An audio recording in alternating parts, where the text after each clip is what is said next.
Bonjour à toutes, bonjour à tous.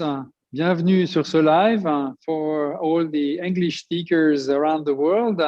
Hi to everyone. I'm super happy to welcome you here at the MAH, Musée d'Art et d'Histoire in Geneva. And today we're going to have a live tour and a live conversation with Jakob Lena Knebl, who is the curator of this fantastic exhibition. But first, a few words why we have such an exhibition. I arrived here in Geneva a year and a half, and we were already in contact with Tina, I call her Tina, about some different shows. I was like super interested, of course, in her work and also the way she would consider the concept of curating. She has a very, very particular feeling about curating. And for me as a curator, I always, since, like mostly like since more than 20 years, every year, be in Neuchâtel or at Swiss Institute in New York or at Palais de Tokyo, and now here, and also at the MSU Broad Museum, I always used to inviting guest curator, and these guest curators were mainly artists. So why artists as curators? Because for me, they would approach the curating, the idea of exhibiting things with a brain that no curator would dare to have. They would make some proposal no curator would ever have imagined. So for me, that's the most interesting thing when you think about an exhibition. How can you break rules? How can you reinvent a scenography? How can you reinvent a system of correspondences and so on? So that's why I invited Jakob Lena Knebl, and she came up with this fantastic proposal. Of course, she came several times to Geneva, and the constraint was to exhibit only works she would find in our collection. I mean, our collection is almost 1 million objects, and one of the characteristics of these objects is we have an encyclopedic museum, meaning we have archaeology, urology, numismatic, applied art, graphic art, fine art. So it means lots of our objects are also based on usage value. For example, some part of applied art or urology or some part of archaeology. How do you exhibit nowadays, for example, what kind of relationship you can have with this type of object? But without further ado, I'd like to present you Jakob Lena Knebl. And so I start with the question, how, like what was your first impression when you came first time in Geneva to visit the collection? Overwhelming, because we spent days walking through the depots and discovering wonderful and very interesting things. So the specific thing, as you mentioned already, is that you have works of art and works of daily life. So this is very interesting for me because it's part of my own artwork to entangle these two fields. And yeah, I could have spent years in the collection of the museum. So yeah. So do you remember the first work you saw that would you say like this one, definitely this will be in the exhibition? Yeah, it was one sculpture of August Angst.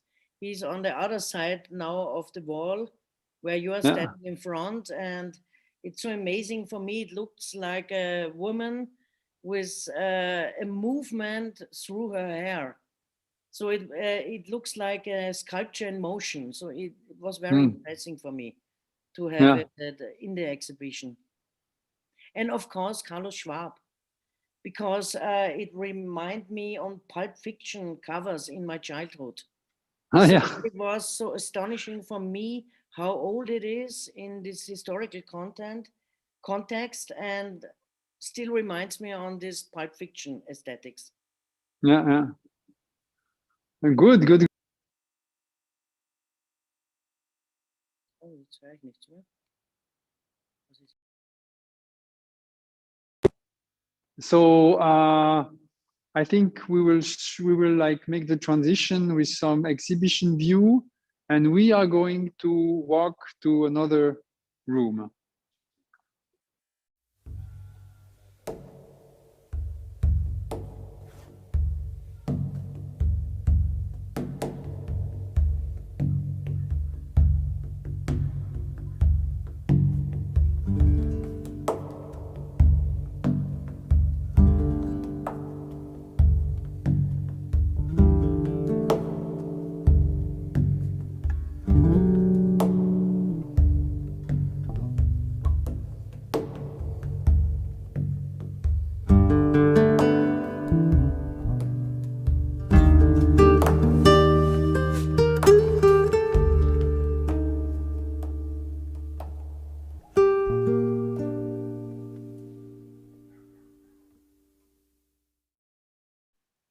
Et voilà, beamed up in other space. I think this space is quite fantastic. I think it's maybe the most radical, both visually and also conceptually, because that's where this concept of everyday life object, which in museum during 20th century were more and more presented for their aesthetic value and not so much for their usage value. And of course, the question we have in museum nowadays is how to reinstate this idea of usage in a context where everything you do is transfigured into an aesthetic point. So this could be done. So we add another layer to the interpretations of what we see, meaning we have an usage value based interpretation that could benefit the approach.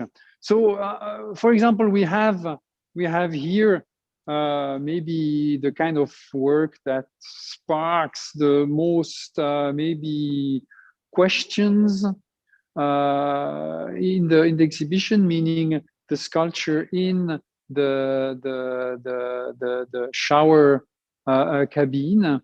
How did you come up with this idea?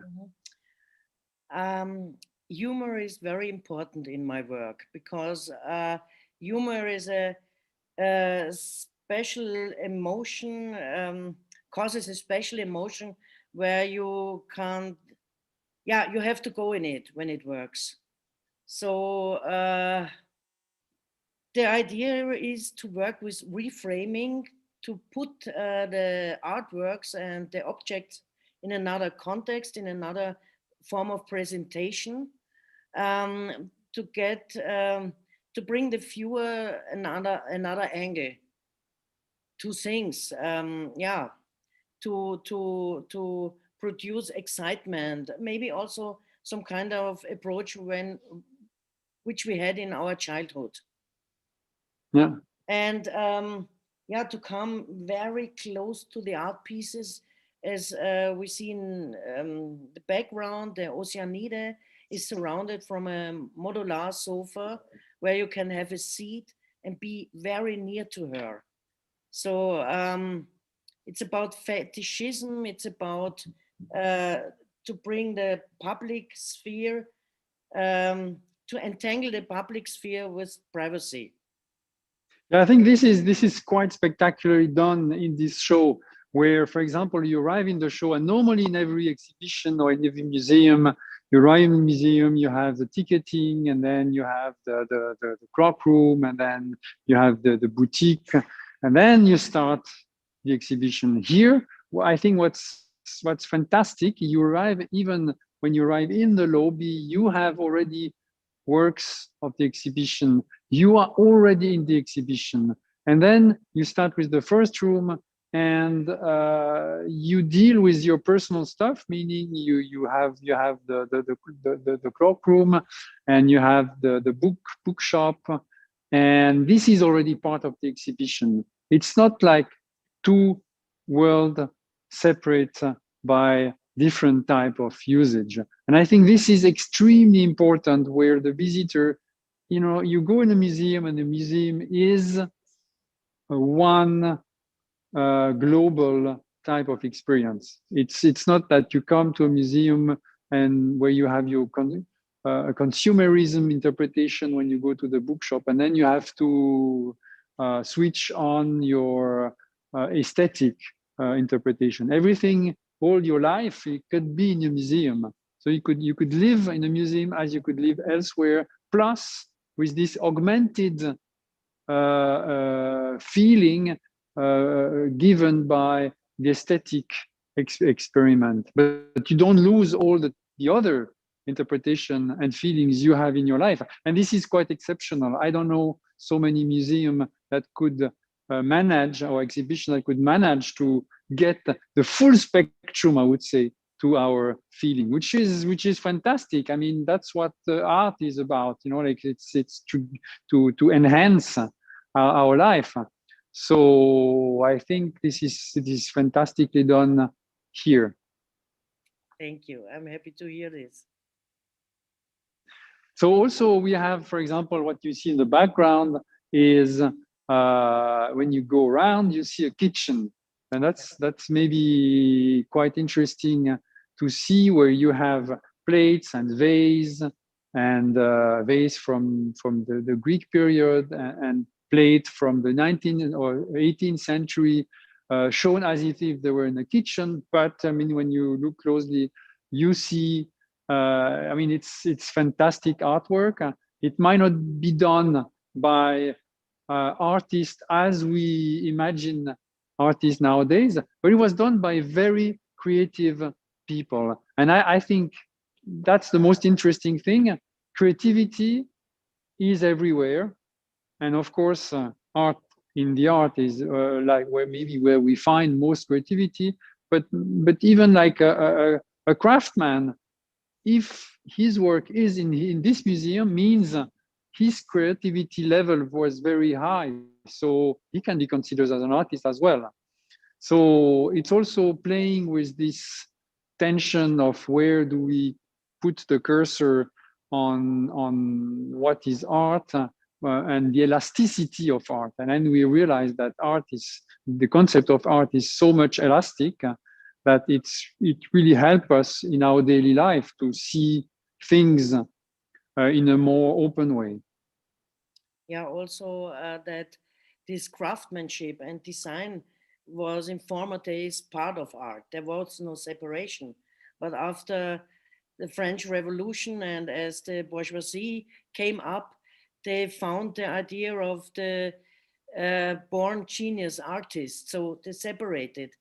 And then two stories of history started, the design history and art history.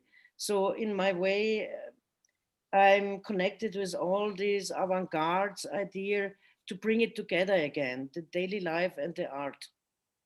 And when you go walk through the show, you are able to sit down to become part of the show. So this is the idea behind, not to be separated, to more to come as close as possible and become part. Yeah, no, I think it's very interesting, this idea of separation between types of object, but also type of experience the visitor have. Maybe we can talk a little bit more about that, but I think this is a key to understand this exhibition, where we try to show things without hierarchy, without separation, where an object you wouldn't find normally considered as an artwork can be seen on the same horizontal level with the same dignity, I would say. And this is extremely important, especially in the times we're living. So I think we're gonna again switch room. See you on the other side. Yeah, hurry.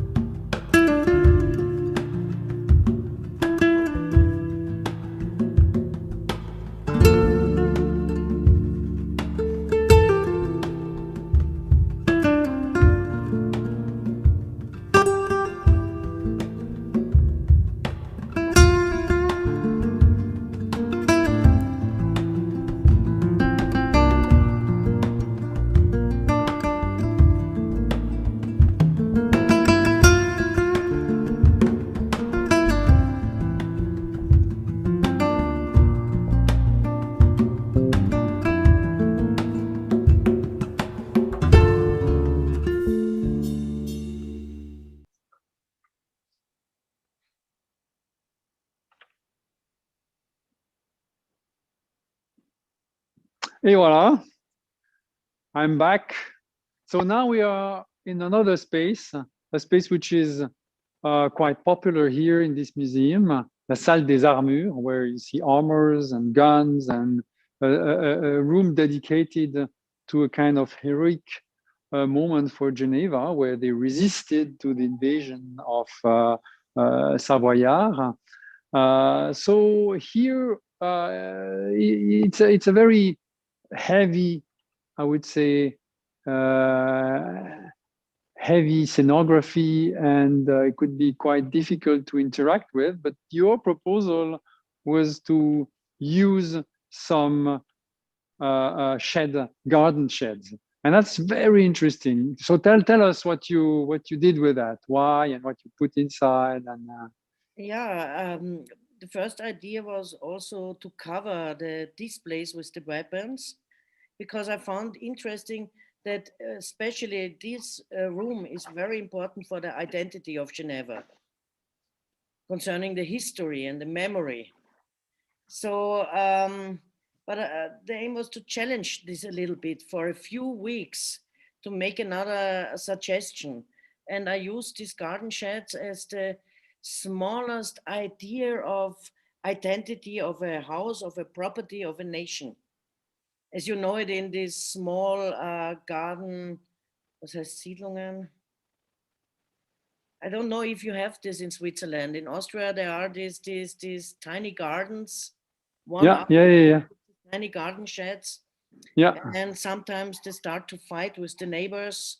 Yeah. And it's really the smallest version. Yeah. This identity presentation.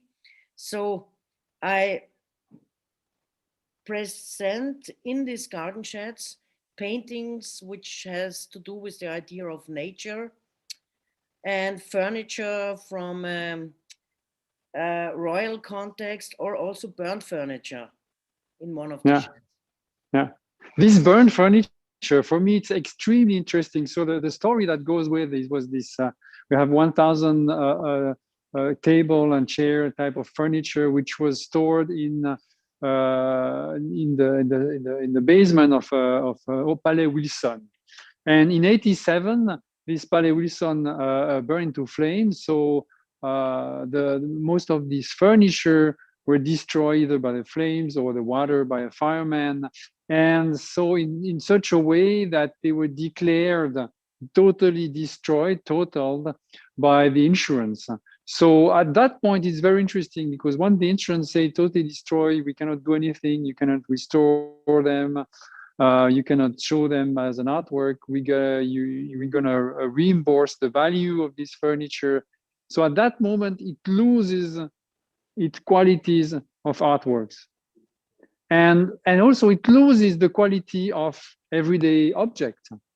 So what do you do with that? I mean, normally, I don't know, like they should have been destroyed. They weren't, they were kept. But this is even mostly interesting, because now what we see in these sheds, we have this furniture. And philosophically, for me, it's super interesting, because it's one of these objects you don't know what to do with them. It's exactly what Duchamp wanted to do.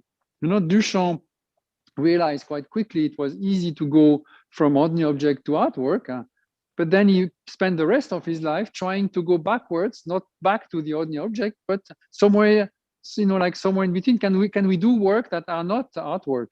So I think he succeeded, but the public, the audience, wasn't ready for that. I think nowadays, many artists, I mean, in the 20th century, try to do that. They succeeded. The audience, I mean, had maybe a different opinion, but this is a fantastic opinion and a fantastic proposal to that challenge that was raised by many artists during 20th century. You don't know what to do with these objects. They cannot be in any category. For me, this is fantastic. And also, I mean, as you say, like we have like some champêtre and kind of with cows and together facing the armors. You know, like lots of humor, because of course we are not going to chase cows with armors. So it you know, like deflates a little bit all the seriousness of all this type of war, like and give some more like flower power to the whole to the whole room. And I think this is really, really interesting. What I want to add is in Japan, if, for example, a plate is broken, you do not throw it away. There is a tradition to restore it, but show how it is restored with this metal Klammern brackets. Staple? So they say it's not broken, it's only different now. Yeah. So this is interesting. What to do with these objects? What are they are? Yeah, you cannot. Yeah, the life of an object. Yeah. Yeah. That's very interesting, and also it's something you show in this exhibition, because sometimes we have very fragile work, and the conservators say, oh, you cannot show this, or you should show it in a very special condition, air-conditioned vitrine, and of course we didn't have, or maybe you should add at least 2 kilos of silicate, so we should build specific vitrines. And you said, no, but just take these 2 kilos of silicate and put it next to the object. And we never see that normally in exhibition, but it also shows that an object has its own life. And when you show an object in the museum, you expect that this object is immortal in a way. But we all know that if you show an object, you shorten his lifespan. I mean, it's a choice, of course. So I think it's also very interesting to show this process where time is involved in this exhibition. For example, we have this furniture, or what you just see in this space, the wooden lion that were destroyed also in the fire, together with very, very fragile work. So the whole thing is a take on exhibition and museum, where, I mean, the duration, the idea of duration is a totally relative. It's not because it's a museum that time can be extended to infinity. It has its own rules. And yeah, I mean, maybe also something we haven't maybe time to go floor down and see is the Ramses. I think it's very interesting, where you took this. We have this is one of the key point of our collection, is this fabulous sculpture of Ramses, and you basically accompany it with a kind of huge baldachin bed, influenced a little bit by Hollywood style, as if like some Hollywood star would spend the night with Ramses in our museum. Yeah, it's a Hollywood Regency aesthetic, and it's so connected to the idea of a Hollywood diva. And I was interested between to the connection of